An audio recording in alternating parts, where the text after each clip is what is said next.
మంచి పసుపు తీసుకోవాల, ఉమ్, ఒక చిటికెడు, ఉహు, ఒక గ్లాసు వాటర్ అందులో వేసేయడం, ఉమ్. ఒక బఠానీ గింజంత మన సున్నం, సున్నం. తాంబూలంలో తినే సున్నం సున్నం. అందులో వేసి కలిపేస్తే వాటర్ రంగు మారిపోతాయి, ఓ. కాషాయం కలర్ వచ్చేస్తాయి. ఉమ్, ఓకేనా? అప్పుడు ఇనపది ఒక రాడ్ తీసుకోవాలి, కడ్డీ, ఉమ్, దాన్ని బాగా వేడి చేయాల. ఉమ్. వేడి చేయగానే ఇందులో అద్దేయాల.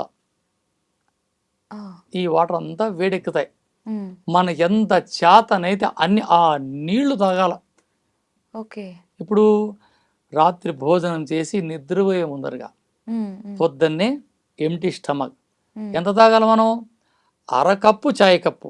ఉమ్, 3 రోజులు చేయండి. 4వ రోజు వద్దు, 5వ రోజు వద్దు, 3 రోజులే ఉమ్. చేసి మళ్ళీ నాకు చెప్పండి దీని యొక్క ప్రభావం గురించి. వారంలో 3 సార్లా? అంటే ఇంకా ఒకసారి జస్ట్ కంటిన్యూ 3 రోజులు. అంతే, ఇంక చాలు. లంగ్స్ నిమోనియా, దవనడిసి గస్స అంటారు, ఊపిరితిత్తులు తేమ చేరింది, లంగ్స్లో వాటర్ నిండింది, తగ్గితే గల్లలు గల్లలు తుప్పపడతా ఉంటుంది. వాడి చూడండి ఉమ్, ఎంత అద్భుతం ఇది. ఉమ్. ఇప్పుడు ఓకే, సున్నం, పసుపు చెప్పారు. అవి 2 అంటే ఓకే, వాటర్. ఈ ఇనుప కడ్డి కాల్చి అందులో పెట్టడం ఏంటి సార్? అదేదో ఈ వాటర్‌ని హీట్ చేయొచ్చు కదా! చేయకూడదు కదా. ఎందుకు? అసలు దాని వెనక ఉన్న రహస్యం ఏంటి? ఇప్పుడు ఇనుము, హ్మ్. లోహ ధాతువులు ఉన్నాయి ఇందులో. హ్మ్. ఈ ఇనప కడ్డీలో లోహ